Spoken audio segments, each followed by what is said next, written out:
Okay, we're going to create a subroutine. Alright, that's going to do this opening of the file. And then what we're going to do is we're going to get the computer to stop and let us run through the file. So we're going to say public sub and we're going to call it open and read or something like that. Open and read, I think. Now, what we're going to do is we're going to get our program to tell it what file we want to open. So we're going to put a argument or a parameter. Okay, so we're going to say, when you use this subroutine, tell me what file to open. So we're not letting the subroutine do the file picking, we're going to give it the file. Okay, and in order to open a file, we need to create a local variable called a stream reader. This is the thing that someone else has written that's in the system IO library that allows us to take information from files. Okay, so we're just going to do another local variable, and we're just going to say, for brevity's sake, because we'll get fed up of typing a big name, we're going to call this thing R. This is the only time you're allowed to get away with putting short names for things. This is going to be our reader.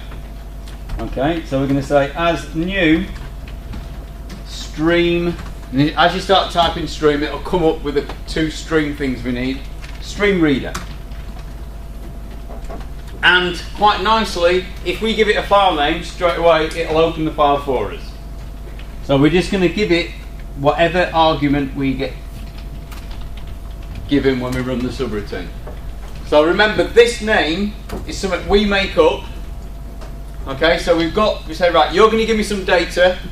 The subroutine says, I'm going to refer to that data with the name, file name, and I'm going to use that to open a new file. Okay, so that should open a file.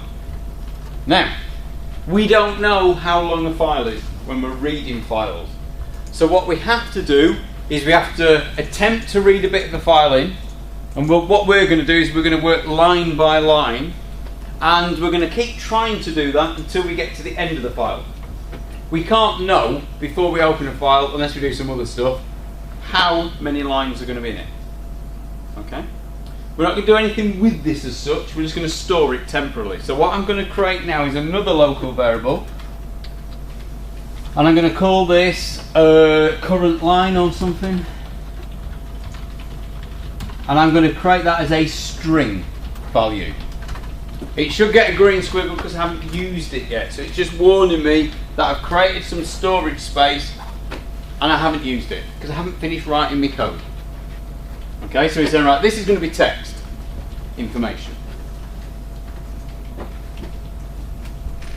Right, what we tend to do is we do a loop. Okay, and there are lots of different types of loops, and we're going to use 2 loops in this whole program by the time we're finished, but the main one that we work with files with is called a while loop. Okay, which you might have come across if you've done a little bit of programming before. Now in Visual Basic we just do that, we say while. It should come up in blue to show you that it's a keyword from the language, and we say while our reader, which we called R,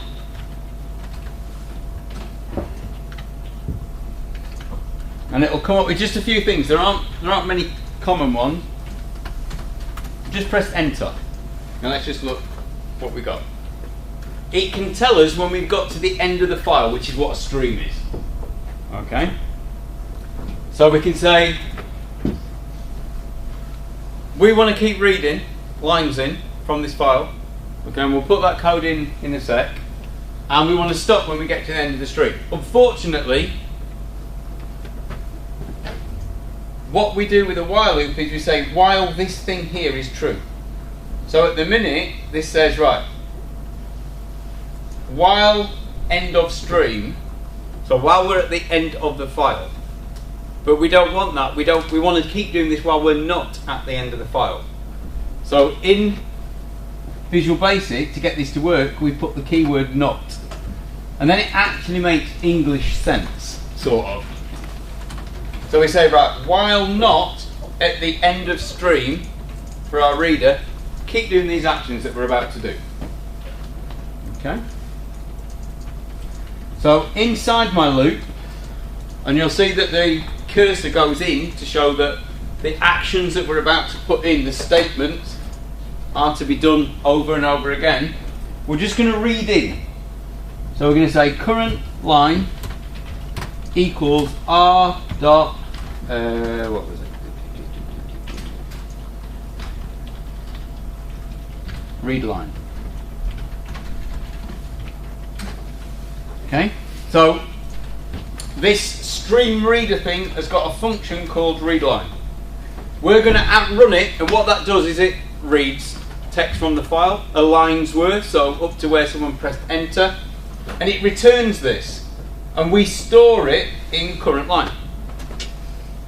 Okay, and that will just keep happening until we get to the bottom of the file, the end of the file, and then this loop will stop, and then we'll come on and do the instructions that are here.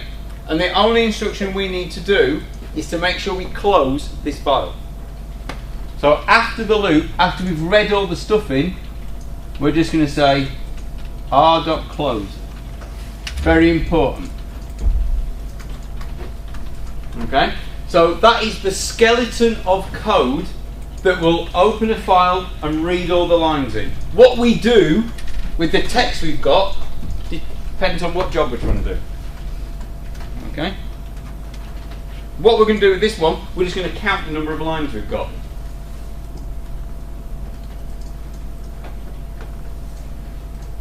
So, in order for that to work, I need to create a global variable. Where would I create a global variable? Go on, Lou. You could put it in a new module, so let's create a new module and do that. It's not a bad idea. So I'm going to say project, add module, and I'm going to call it global storage, or something like that.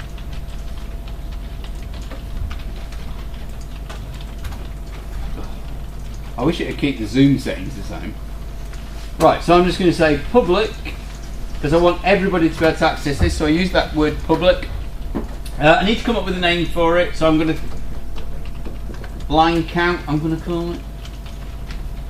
And it's going to be a whole number. I'm not going to count half a line, it's going to be whole numbers only, so that's integer is my type. So I say as an integer, and I'm going to set it to a default value.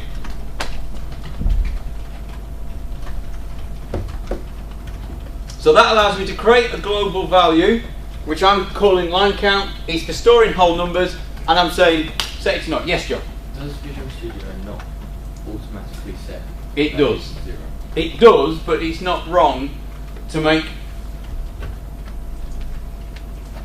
it clear that we're showing that it's getting a 0 put in it. Okay, there's when we're programming, there's a rule that says you should make your programs followable without loads and loads of comments. So they're easy to follow, the meaning's clear. Because it's called self-documenting code. If we was to do this, we're saying, right, create some storage, but we're not defining what its default value is. Which is not really a good thing. Because you will find in certain programming environments, you can't guarantee what value is going in there. Okay, Visual Basic, yes, it will set up default values. If you create a string, it will make it empty. But not all languages do that. Okay, so it's good programming practice to actually say, right, well, I'm going to just be really clear and make it obvious to whoever's looking at this program that we start with 0. All right. Okay, I'm just going to put a quick comment on that. But I'm going to show you a new sort of comment, and I want you to use this new sort of comment. So, because we're showing progression as we've gone through these things, we're going to do what we call an XML comment. You're going to put 3, he says 2, 3 apostrophes, and it'll make this block. And it creates all this stuff that looks like HTML code. But it's actually XML code, which is like was created out of HTML code. in the summary is where you put your description. So I'm going to say holds number, oh god, it's not very good typing stood up when you're leaning forward. Holds number of lines found in file.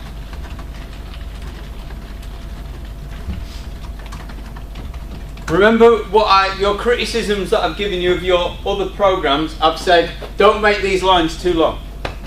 What's nice, once you've got this XML comment, if I press enter, it automatically says, oh, I'll carry your comment on for you, mate. When processing. Alright, so this is quite nice. We're going to do the same thing for our subroutine. So thanks to Libby, we put this in a separate area. Okay, so it keeps it all tidy. But let's go back to our file work one. And I'm going to show you how to put the comment for the subroutine. You do exactly the same thing. Go to the line above and just do 3 apostrophes. Now what's awesome about this is it's recognised that we've got a parameter and it's given us space, and I'll do that in a sec, to put a description in. Alright, so I'm just going to put a summary in. So attempt to open file and count number of lines.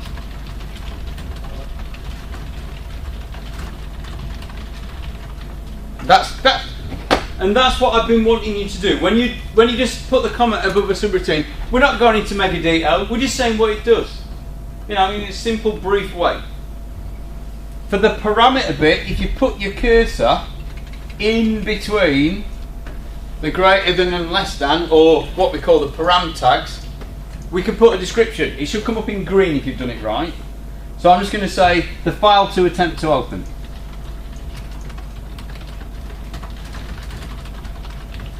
That's it. The remarks bit, we don't need to fill that in, but it's there for you to give any indication of stuff that a programmer might need to be aware of. Okay, oh, this will go wrong if, and things like that. Okay, if there's any specific thing. Okay, so when we start this, even though we've set the line count to 0, we need to make sure that it's definitely reset every time we run this code. So we're going to say, firstly, line count, and it should come up in your little picker. And you will notice something interesting. Well, I hope you find it interesting. In the picker, it's now got the stuff I typed. Oh, it's gone off the screen. So just look, as you go on it, holds number of lines found in file when processing. So I type that. That is what is so awesome about those XML comments. It's actually building documentation for me. So I know what I'm using. Right, so I'm going to pick line count and I'm going to say equals 0. So I'm just going to reset.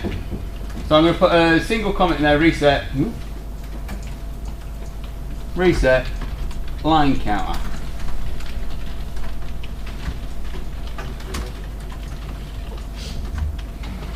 Right. So let's just have a look at the structure of what we've got. So we've got opening a file, creating some temporary storage area for reading in a line. We've got a counter that we've reset. Then we've got this loop, and this loop is going to keep going until we get to the end of the file. So every time we're inside here, we've got a line to read. So at that point, we can add 1 to our counter. So in there, I'm going to read a line, and I'm going to say line count equals line count plus 1. So I'm saying whatever was in line count, add 1 to it. So the first time round, it should be 0. As soon as I get to the end of the file, we will stop doing this loop and we'll close the file. So we've actually got a completed program subroutine there. We haven't set anything up to use it, and we're going to do that next. Okay, so if we just go back to our form code now. So at the minute, we've loaded it up into a rich text box.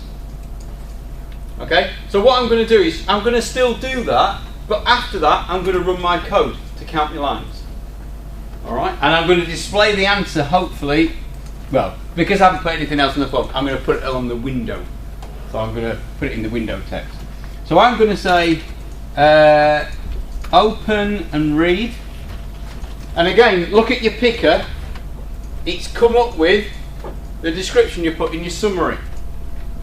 It's a subroutine, so we have to do the open bracket. You'll see the other awesome thing.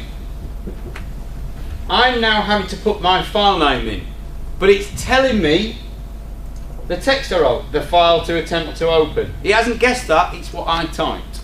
So I'm going to give it the same file name from the open file dialog.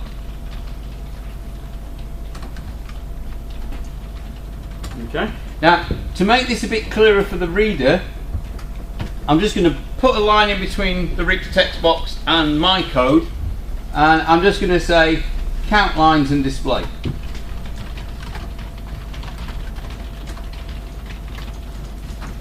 So that's the bit that counts the lines. The next bit is going to do the display. So I'm going to say me.text equals lines bound ampersand and then line count. So all I've done is I've said display up here on the title of the window, lines found equals, and how many lines I found when I open that file, hopefully. And that shouldn't crash if we don't pick a file, because we put it inside this bit that's checking for the OK button being pressed on the open file dialog. Right, I'm going to run mine and see if I can make myself look like an idiot. So I'm going to pick my naff little file again. A2 computing homework, open, wahey, there you go. Lines found equals 4. Even though that was a blank one, it still got counted because it had a return, an enter whacked in there. Right, what I'd like you to do, I'll stop the video in a sec. What I'd like you to do, just comment that one up fully. If you've got any issues, I'll come round and sort. Okay, try it with a number of different files to make sure this is working. Alright, just stop the vid.